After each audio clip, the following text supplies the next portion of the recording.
Thank you all for tuning in. The following is a presentation of Bald Spots Productions. Be sure to like, comment, and share.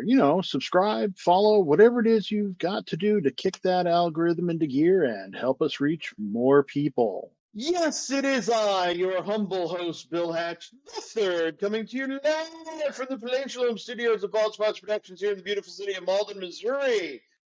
Joining me from a more than acceptable safe social distance is my guest for today, Charles Reed, who has written a book on payroll and founded a payroll and HR solution that we'll get to talk about today, and hopefully we'll have a little bit of fun doing it. So, how you doing, Charles? Doing well, Bill. Thanks for having me on. Hey, it's my pleasure. Usually, I start my interviews with the same question. What are you reading? Currently, I'm reading a couple of things. I'm reading, rereading Marcus Aurelius, the Okay. new his meditations, the new translation by Scott and Scott, which I find to be extremely approachable with Thanks. contemporary English, as opposed I'll have to check other that the out. translations I've read over the years. Yeah, really. I recommend everybody read Meditations. It's a great Stoic philosophy book, but the newest translation is so much more approachable. Really. That's awesome. So that's that. And then for fun, I'm reading a Lou Bradshaw Western. Okay. Can appreciate the old Westerns. Yeah, they're always a lot of fun, if not historically accurate. Well, I've read a number of them over the last few years. I got into the genre, and the distance people cover on horseback in a day seems a lot for sometimes a Buick, let alone a horse. But yeah, it seemed they never had to stop and take a bathroom break.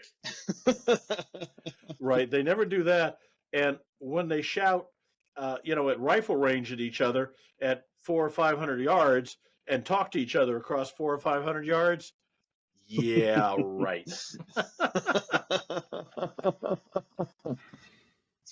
Yeah, definitely fun though. I guess you have to have some suspension of disbelief. Yeah. Well, but whether you're reading westerns or science fiction or novels, you've got to suspend a lot of things because it's fiction, baby. Yep. Yeah. The only I've had an author on before who writes near science fiction, so stuff like 5-10 years down the line, which means he has to have his books published quickly or he becomes a historical fiction author. Sometimes that's very true. Sometimes it's already happened. You just don't know about it. Yeah, no kidding. So you founded a payroll and HR solution company. Tell me a little bit about that. The wife and I founded Get Payroll, or its predecessor, some 33 years ago now.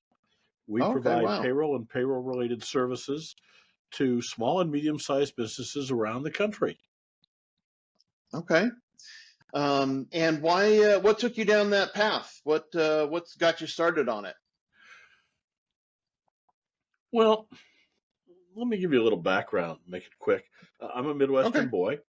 Graduated from high school at 16. Went to work. Got bored of work. Didn't want to go to college. Joined the military. Spent 4 years in the United States Marine Corps. Thanks for your service. Combat tour in Vietnam. Okay. Not a problem. Came back, got out, met my wife, married her. She was 10 years older, had 5 kids when I married her. Wow.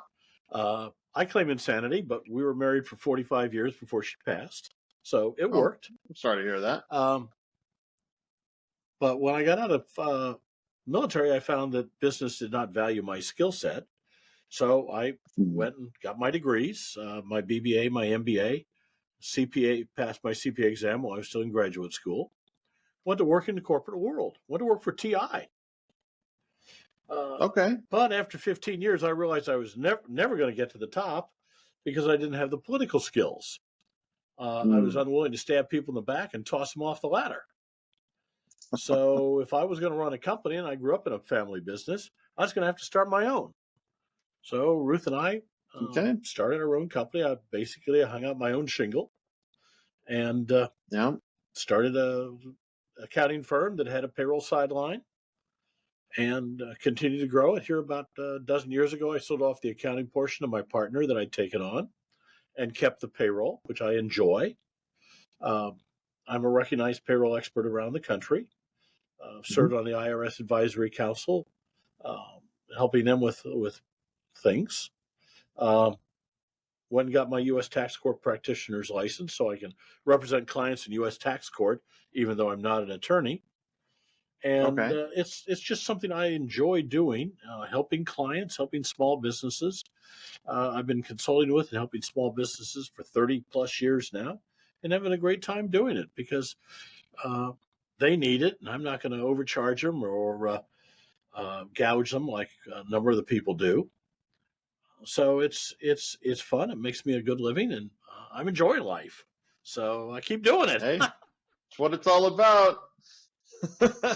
Yeah. You got it. Yeah. If you don't enjoy it, I've always heard the saying: if you enjoy what you do, you'll never work a day in your life.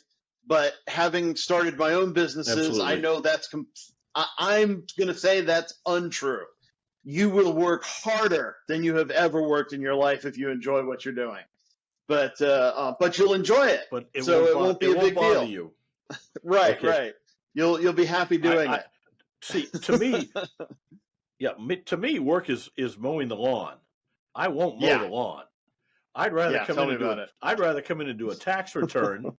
I can do a tax return in the same amount of time it takes me to do the lawn, and I can pay somebody to do the lawn a dozen times.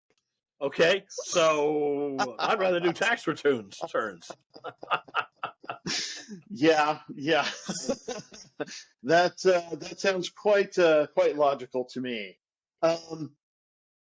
Yeah, so Me it sounds too. like the business world missed out on a pretty good skill set after all. And now small and medium sized businesses get to benefit from that skill set.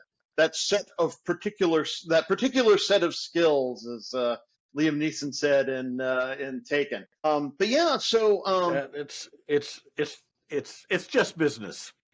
yeah, yeah, it's just business. But so what? It's another quote from the same movie. Yeah, it's just business. But yeah, no, that was a good movie. But yeah, I love that particular set of skills line. That's because everybody's got a particular set of skills. It's just not everybody's going to be able to bring down a European sex trade. But although that's something human trafficking, something that we've got a heart for that I talk about on my other show, but doesn't have anything to do with your business. And I'm with you. Yeah, well, I'm with you on the human trafficking side, but of course, my set of skills basically is dealing with the IRS, and that's far more pernicious than European sex trade. So, Yeah, I'll give you that. Yeah, definitely something to watch out for. I've come afoul of them before. I helped a friend do his taxes a couple of years back, and they came back and said, "Nope, you're about $6,000 short." So, yeah, I try to keep those things quite simple now. Last year, this year when I did them, good deed I goes consulted. unpunished. No. This year I consulted a tax attorney to make sure that I got everything down right, and this time the IRS didn't come back with anything. So hold on, my laptop is slipping. And see, and that's what we do. Is our unique selling proposition is compliance. We're compliance experts. We make sure that you don't run afoul of the IRS if at all possible. And if you do, we know how to fix it. We're experts at fighting the IRS. We take a 2848 from every one of our payroll clients, which is an Mhm. IRS limited power of attorney. And it allows me Okay. to advocate for my clients with the Internal Revenue Service. And I'm an expert at this. I know all the levels of appeals. I can take it to tax court if I need to. I can fight them. We had one case we fought for 9 years, Wow. and we turned a $95,000 uh, bill, penalties and interest, into a $400 refund. Wow. That's awesome. I know some people would look and say, "What? You only got him $400?" It's like, no, he got him 90,004. Exactly. You gotta dig And, deep in and the couch to find that. yeah, their attorney was absolutely amazed that we were able to do this, and said, if I ever run across this kind of thing again, I'm calling you. So yeah, that's but and our clients may never need that particular skill set because we work Sure. very hard at making sure they don't get sideways. But the Hmm. IRS makes millions of mistakes a year. We get them through Yeah. all the time. And if you don't know how to fight the IRS, you're screwed. Yeah. Okay?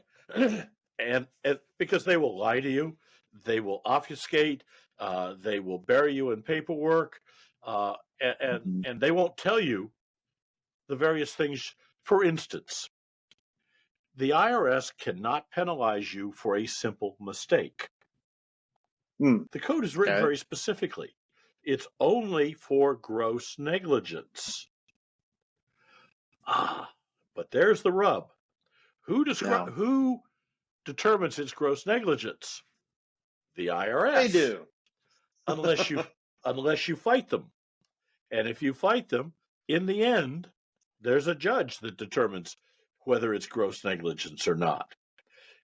And if you push them hard enough and they think you have a reasonably good case, they won't take it to court because they don't Okay. want to lose.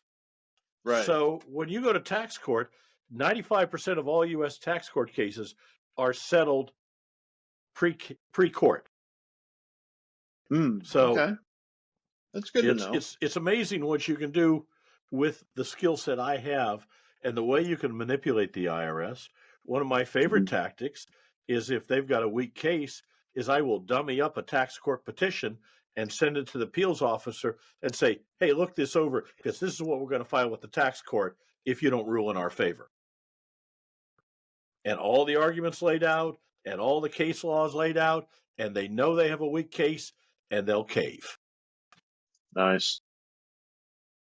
Nice. Okay. Yeah, and I can understand that a bit. An ounce of prevention is definitely worth a pound of cure. Um, do things right the first time, and you won't have to redo them ever. Um, for Absolutely, sure. But and that's what we do for our clients. Is we try to keep them on the straight and narrow. Now sometimes they insist on doing things their way, and it gets them in trouble. But that's when the second half of our skill set comes in. yeah, yeah, yeah. I like to know enough to know when I'm in too deep, when I'm going to get in too deep, to know when I need a professional to help.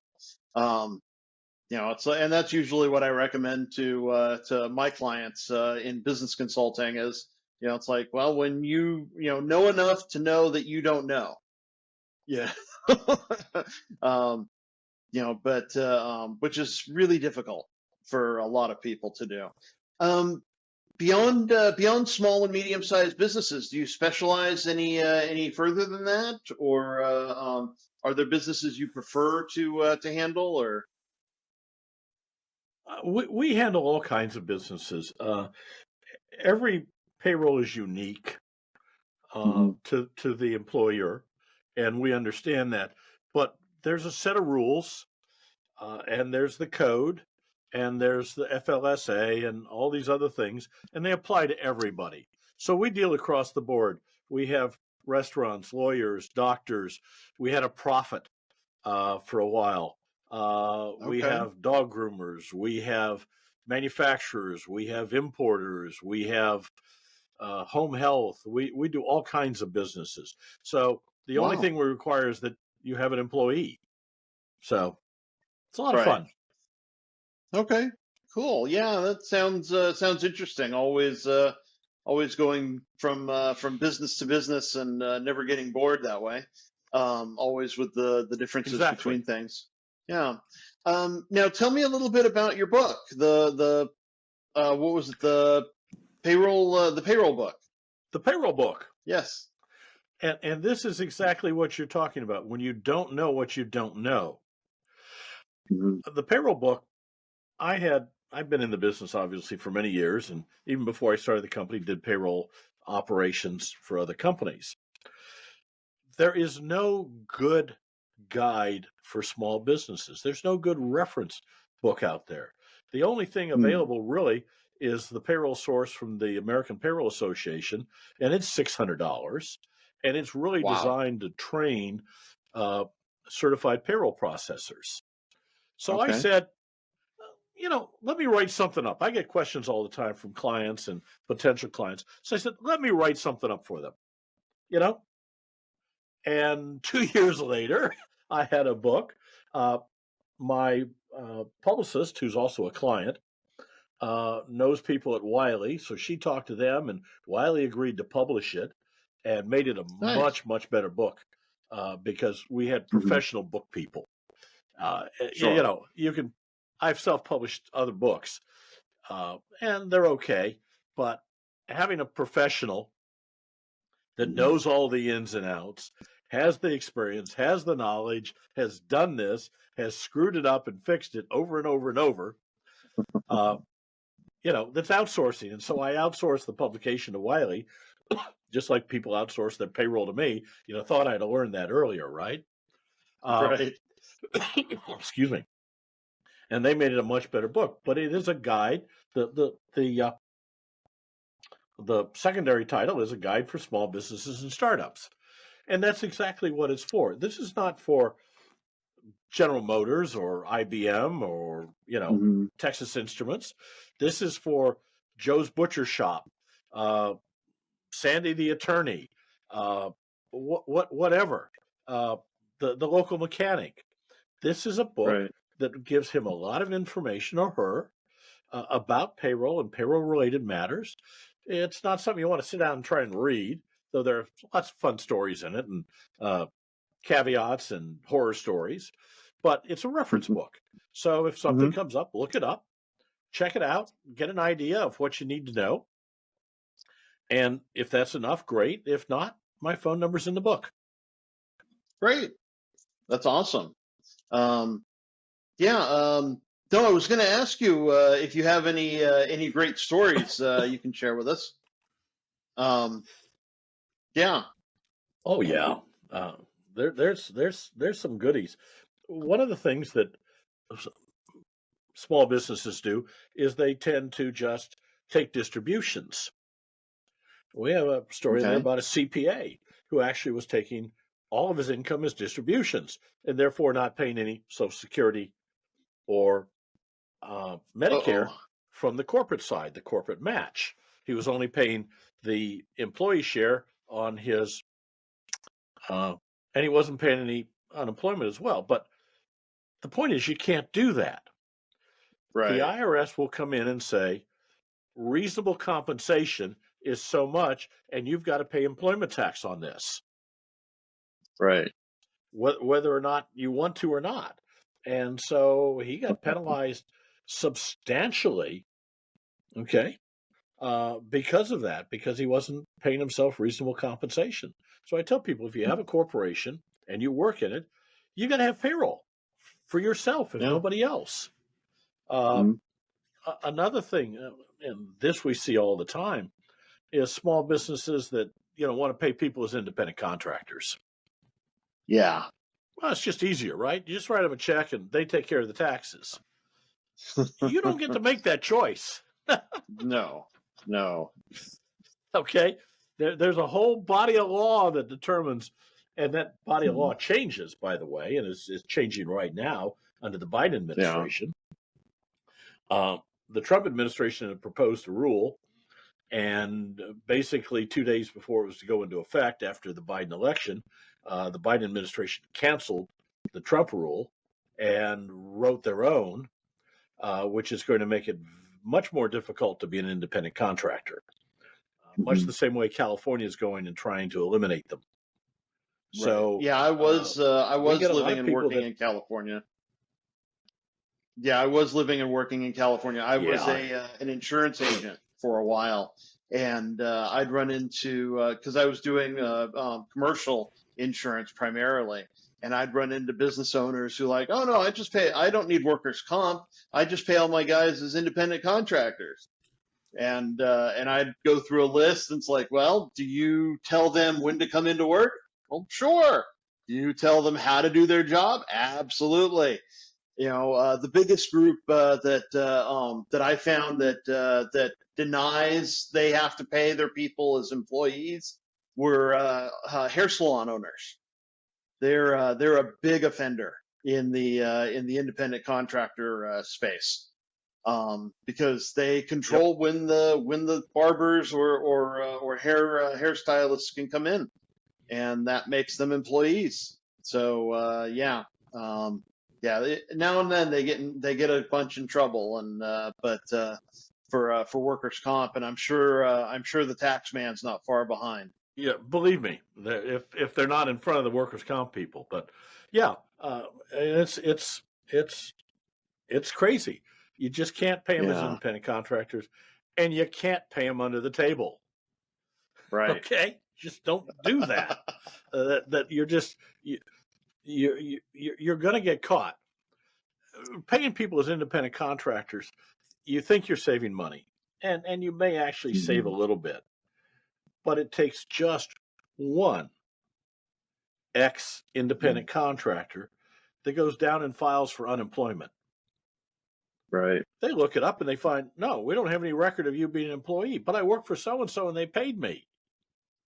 Okay. 2 weeks later, the auditor's out there going through all the books and records, looking Yep. exactly for independent contractors that should be employees because you're not paying the state unemployment tax that Right. they're out there to get. And you're not going to get Yep. away with it. And if you piss off the state auditor, he's going to turn you over to the Internal Revenue Service. Yep. And then you're in real trouble. So it just takes one Yeah. ex employee, ex independent contractor to go say something, and the whole thing falls apart. So when you take Joe to the side and say, Joe, you're worthless, get out of here. You've just Mhm. put your whole scheme at risk. Because if Joe goes down to the local unemployment office, you're screwed. So Yeah. don't do it. Yeah. Yeah. Yeah, it's just ridiculous the things people try to get away with. Where can people who are interested find your book? Find the payroll book. well, well, Bill, for your listeners, if they will go to the payrollbook.com, Mhm. enter the discount code podcast, we will Okay, ship them free of charge a copy of the book for great, your listeners. awesome. That's no, that's wonderful. Thank you so very much. So yeah, the payrollbook.com, and enter the discount code podcast. I will put that into the description so people can find it easily, and all that good stuff. Um, yeah. So what else can we talk about? Well, What's one of your favorite stories from your 30 plus years of experience? I want to hear I want to hear a really good one that has a happy ending. I had a new client. This was a Okay. fun one. And he'd been with a competitor. And I Okay. won't use the competitors' names, but their initials were ADP. So he came to us late in the year and we started doing payroll for him. And we did his W 2. Well, ADP went ahead and did a W 2 for the payrolls they'd done for the year, even though he hadn't finished the year with them. Well, a couple of years later, IRS comes in and says, here's all this unreported income on your 1040. You didn't, this W-2, you didn't show on your 1040. And he went to him and said, well, that never should have been, sent in. Mm-hmm. And they said, well, tough. He went to ADP and said, you need to reverse this. And ADP won't fix errors after a year. Right. So they told him to go pound sand. So he came to me and he says, Charles, what do I do? And I said, okay, we'll take care of it. And I called up the IRS because I had the 2848 and I got some idiot and they gave me the runaround. So I said, and deadlines were approaching and some of the deadlines, if you hit them, are irrevocable and you're just SOL at that point. So I filed a petition with the tax court. And about 8 weeks later, I got a call from district counsel. We talked about the situation. He said, let me go look at this. And a week later, he called me back and said, Charles, forget about it. It's taken care of. I should have sent the bill to ADP, but since it was my client, I didn't bill him because it didn't take much time.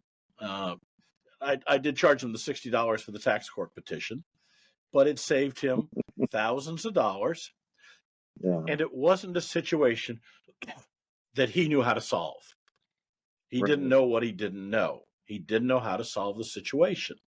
So that's the kind of thing that we're able to do for our clients.